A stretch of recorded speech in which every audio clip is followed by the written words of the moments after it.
The Alchemy of Happiness was written by Ghazali in 1097. We exist to learn the higher truth about our relationship to God. Anyone who will look into the matter will see that happiness is necessarily linked with the knowledge of God. At the very peak of his career, he began to have doubts that his power of reasoning had really led him to truth. As he told in his autobiography, The Deliverance from Error, Ghazali had a kind of spiritual crisis in which he was no longer sure of what he knew. In this period of doubt, Ghazali observed that the evidence of our senses can often be wrong, overtaken by some higher order of truth. Although, for instance, a star in the sky appears tiny, mathematics prove that it is in fact much larger than the earth. Ghazali begins by stating the four elements which turn an average person from an animal into an angel: knowledge of self, knowledge of God, knowledge of the world as it really is, knowledge of the next world as it really is. Ghazali drew attention to the simple fact that until we know something about ourselves, we cannot fulfill our potential as human beings.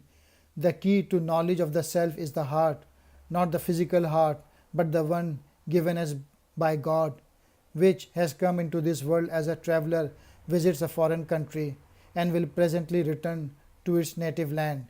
To lose our heart in the things and concern of the world is to forget our real origin, whereas knowledge of the heart as given by God provides a true awareness of who we are and why we are here. A person who gives little attention to their soul is a loser both in this world and the next. In contrast, a person who can lift themselves from the level of an animal to a higher awareness engages in a process of personal alchemy that will bring them happiness. This is difficult, Ghazali admitted, because we tend to be attracted to things that are not good for us, whereas those things that are best for us are not to be obtained without trouble and hard work. Ghazali referred to a line in the Quran. Does it not occur to man that there was a time when he was nothing? Many people refuse to look for the real cause that brought them into creation.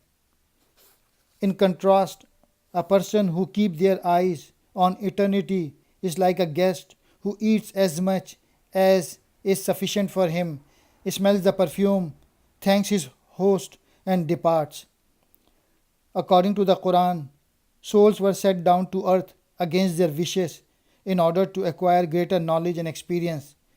They were told not to fear or panic, but to wait for God's instruction about how to live. Those who did not take this advice would find life on earth a sort of hell. Hence, the Quranic phrase, hells surround the unbelievers.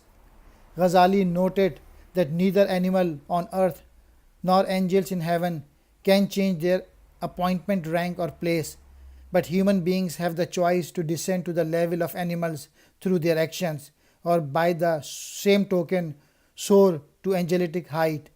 This extreme free will is the human burden, meaning that we have to think about how we live instead of existing in an automatic sense. Ghazali felt that Islamic culture had lost its ways, with people merely going through the motion of worship and not really seeking to transform themselves.